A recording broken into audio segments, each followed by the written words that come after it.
Without death, life wouldn't be nearly as precious or exciting, and it's the same in video games. The chance you could die enhances your play experience, as strange as that might sound. But death in games needs to have a logic behind it. It can't be too easy to avoid, but at the same time, it can't come out of nowhere. Why? As I was saying, how do games go about giving players just the right amount of information? The easiest and earliest solution to this problem used the language of the computer, so developers represented life as cold, hard data.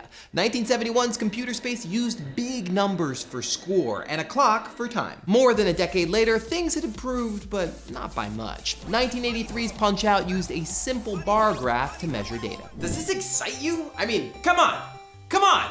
Uppercut. And the next year, Namco's Dragon Buster took this life measurement one step further, combining an actual number with the infographic of the life bar. You could either eyeball your health or get a precise readout. And that's why these graphics quickly took hold. You can see this in Dr. Jekyll and Mr. Hyde's bar graph, which looks just like Dragon Buster, or in 1986 Legend of Zelda, where Dragon Buster's life bar becomes a series of hearts. Even the earliest Mario games represented life as a series of dots. It looked a lot like a sports scoreboard, and this is basically the system most games now use. These simple infographics might not look like much anymore, but they're a huge deal. Most of what we understand as strategy stems from life measurement. The life bar tells you how much health you have and, crucially, what increments it declines by. And if you don't believe why this is important, try playing a game like Zelda without this information. It's safe to say that most of the game types and strategies we've come to love couldn't exist without the lowly life bar. In fact, they didn't. The life bar solved the basic problem of knowing how your character felt, but it's not a very satisfying solution. The game still just tells you how you feel. The number is detached from the narrative. So how do you turn data into story? To answer this question, we need to go back in time, all the way back to the 90s actually. So let's go back to 1992 and a little game called Wolfenstein 3D. Now Wolfenstein was one of the first-person shooters. It helped to popularize the run and gun genre that came to dominate the decade. Two defining features of a first-person shooter are the fact that you need to keep careful track of your health level and that you can't see your character's face. Drawing inspiration from this, Wolfenstein decided to use a picture of the protagonist's face to display health. Wolfenstein presented not only a number score for health, but also a stoic soldier's head right next to it. At perfect health, his appearance is normal, but injuries show up. So if you're getting beaten up, the avatar's face will be bloodied. The next year, Doom took this hybrid number plus faces strategy even further. Not only did the face get bloodier, its eyes gradually closed, the mouth turned into a grimace. What this meant is that you could use the cold number for strategy, but the faces kept you engaged. There was a human touch to the transmission of data. Narrative was overtaking the screen. And this gets at one of the big debates in video game design. How do you use the screen to tell your story? There are two types of narrative information, diegetic and non-diegetic.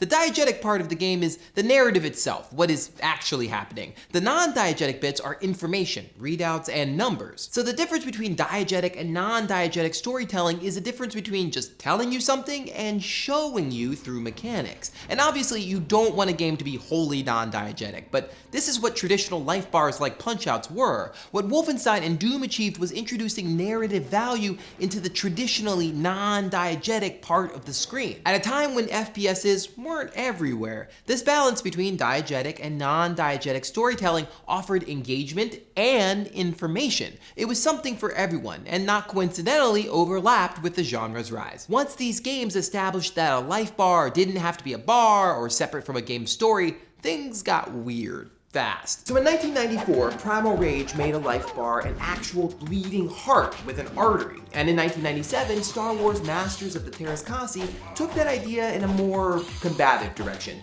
putting the life bar in a lightsaber and pairing it with a number, just like Doom had done before. And 2005's Call of Duty 2 took the damage to Doom's face to its logical conclusion. Instead of a small face getting beat up, your screen started to go red and experience tunnel vision. You are now inside the face. For instance, Amnesia's Sanity meter used a sentence-long description on an inventory page in conjunction with horror visuals as you slowly lost your mind.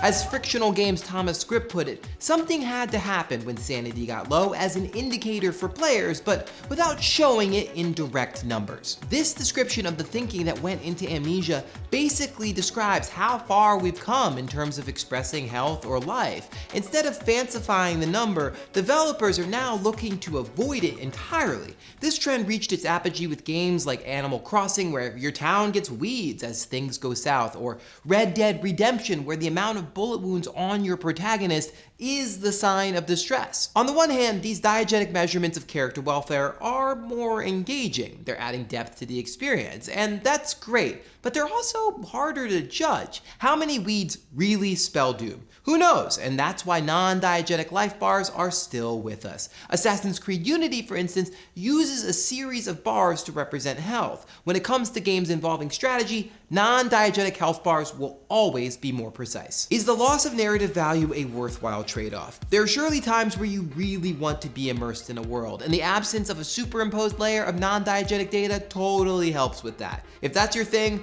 great. But sometimes you want to be reminded that you're in a game. Sometimes you want to deal with the nitty-gritty of strategy, and numbers are great for that kind of choice. So that's where we are now. There are different kinds of life bars for different kinds of games and gameplay styles. True progress is not a one-size-fits-all, but the ability to make suitable choices. So in a world full of choices, where do life bars go from here? It can sometimes feel like the goal for video games and for life bars is to just feel everything, that all the visual metaphors and tricks are just a placeholder for real immersion. And in that sense, the best life bar is no life bar. But that's probably pushing things too far. Immersion is one way to feel things, but it's not the only way. Clever storytelling can work within the constraints of a medium, but we're never going to get completely away from the life bar because we don't want our games to simulate every aspect of life. Sometimes we want to be able to do things we can't do in the real world, like knowing exactly when you have to get out of somewhere before you're going to die.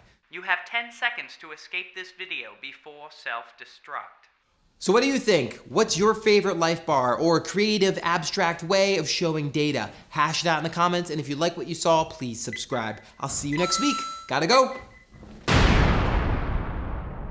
Last week we talked about doors and video games. Let's see what you had to say. So many of you were talking about your favorite uses of doors in game design in the comments. The broom closet in the Stanley Parable came up. The exiting Vault 101 in Fallout is another one, another great example. Mario's warp pipe obviously was name dropped. But Sebastian Hay asked me what my favorite personal game door was. Well, it's kind of hard to choose a favorite, but the doors that served as inspiration for this episode were the slow, suspenseful, plodding doors in the original Resident Evil. So as I touched upon in the episode, one of the great things about these doors is how they're an exemplar of engineering and industrial design of hardware, and how those can inspire things like art direction and game design, that something as simple and lowly as a door could lead to something even greater than that. So there was some conversation in the comments about how doors shape our memories in relation to Portal. Ruben Chung left one of the most insightful comments ever, pointing out that the real doors in Portal are the Emancipation Grills. Yes, that's what they're actually called, which are those doors that divide up the levels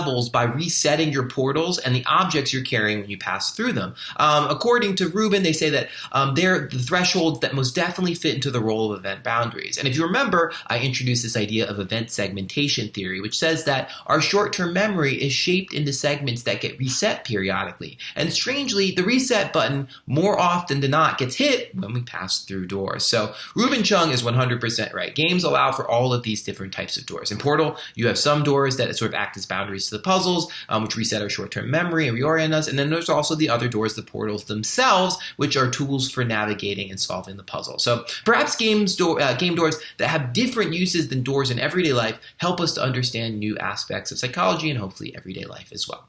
Or not.